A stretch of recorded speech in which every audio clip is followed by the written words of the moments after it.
what is actually happening in Romania these days? You might ask, who cares? And you know what? You might even be right. But what is happening in Romania now? It's quite symptomatic to what is happening in the world currently.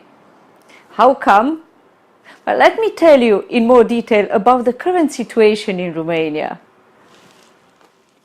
Facebook groups of Romanians in the UK have been booming with passionate discussions about recent events over the last week.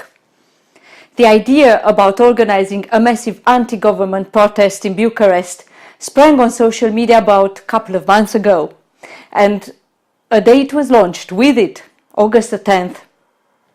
Many Romanians living abroad were encouraging each other to go in massive numbers to Bucharest and overthrow the current government, which is considered the most corrupted Romania's had since the fall of communism. The idea was met with as much enthusiasm as with skepticism. And I must admit that I was quite skeptical myself. First of all, they were talking about gathering 1 million Romanians living abroad to go and protest against the government in Bucharest. I was thinking how many Romanians could just leave their jobs from wherever they were in Europe and go and show that government that we indeed cannot be ignored. Second, I didn't see any clear demands or suggestions of what the best way to move forward is once we get rid of this very corrupt government. Because overthrowing the worst of the politicians means that we need to have a better alternative. And we should have that alternative. But at the moment, look globally. What is that better alternative? And is political corruption really only a Romanian problem? On the rare occasions when my partner and I talk to our friends about politics, we end up asking ourselves, is there any better alternative on the UK political scene at the moment? And you know what? Let's not even go close to Donald Trump and Putin. But now let's go back to Romania. Despite skepticism, I was quite impressed to see that thousands of people showed up at these protests. The UK mainstream media, from the BBC to The Guardian to The Telegraph, have reported on tens of thousands having participated. Also, reportedly, quite a number of these were Romanians living abroad. This only comes to show, if at all necessary, that when we left Romania, we didn't abandon our home country. We don't care less about all the Romanians who still live there, and we don't care less about the political scene back there. All we wanted to do was to find a better way to improve ourselves, to progress, and if necessary, and if doable, we can all go back and participate one way or another. My vlogs are a way of doing just this. It makes me wonder if this is exactly what the Romanian government and the corrupt politicians there fear. Because, as the mainstream media also reports, the actual response of the riot police was completely disproportionate. And now you might have wondered why I kept this with me all the time, because I want to read you something. I want to read you what exactly the mainstream media in the UK have reported on what happened in terms of the violent confrontations between the riot police and the generally very peaceful protesters there. I found it. I will only quote at the moment the BBC report from August the 11th. They say that more than 50,000 people took to the streets and more than 400 people have been injured out of the confrontation with the riot police. And what is really important is that the President, Klaus Iohannis, said the police reaction was disproportionate. I'm quoting him, quoted by the BBC. I firmly condemn riot police's brutal intervention, strongly disproportionate to the actions of the majority of people. However, police said they had acted in a proportionate way. Now that I've finished with quotes from the media, I can put this away. and I can get back to you to tell you about something that not many people in the Western world probably know.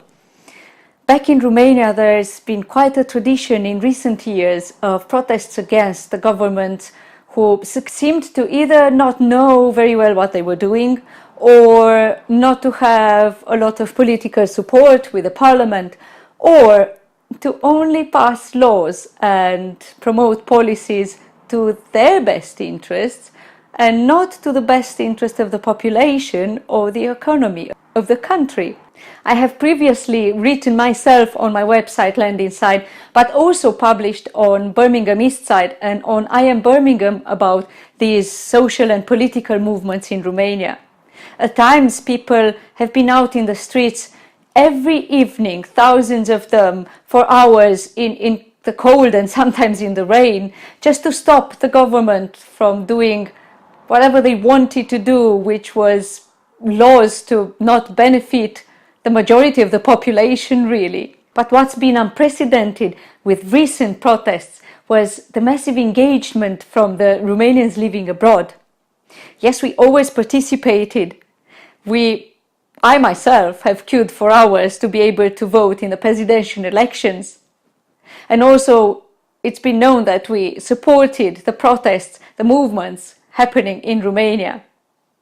But for the first time, on the Romanian social media, there was this massive movement to get people to go back and express their views and tell the government, we don't want you, what you are doing is not right. And as a child of the Romanian Revolution, I think that is beautiful. What do I mean by saying I'm a child of the Romanian Revolution? In 1989, when the communist regime and our communist dictator fell, I was 12. I could understand and I participated with all my heart at everything that was happening, although of course my father didn't take me with him out in the square where people got shot and they died. But as a child of the revolution, I hoped for a lot back then, and I was also bitterly disappointed in a way. And I will tell you more about that in a minute. I'll take you with me over there. After December 1989, communism was officially over in Romania. And we all thought that that's it. We chased out evil. And now we will have democracy. Now we will have freedom to progress.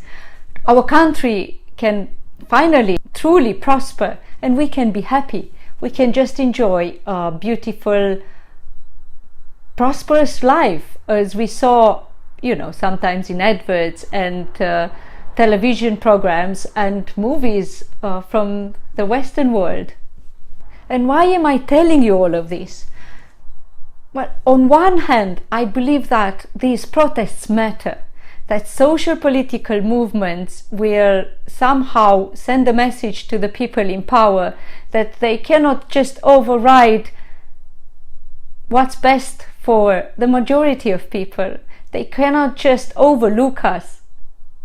But at the same time, I believe that no actual revolution achieves long-term change. Long-term change comes only with effort, comes only with determination, with trial and failure sometimes. The suffragettes didn't win rights for women overnight. They didn't change things overnight. The only political regimes I can think of changing things overnight are, unfortunately, the fascist, the Nazi regimes and the Bolshevik communist regimes. Please correct me if I'm right, but that's everything that pops to mind. And what am I saying here? What I'm saying is that our efforts to better this world and to tackle the lack of political leadership worldwide at the moment should be all united. We are not living separated anymore in small tribes all around, scattered around. We have these communication means. Social media represents the globalization of communication, which is a good thing. We have the information available. We can understand more. The data is out there. We only need to use it. So political change cannot be only in Romania, only in the UK. We hide ourselves in the little boxes like cats who like boxes and hope that the rest of the world will not have negative impacts on us. That's actually what I wanted to say in today's vlog. And in another video, I will tell you a little bit about my experience after the Romanian Revolution, because we used to still go in the streets and still protest in my home city against the communists and the new clothes that were running the country back then.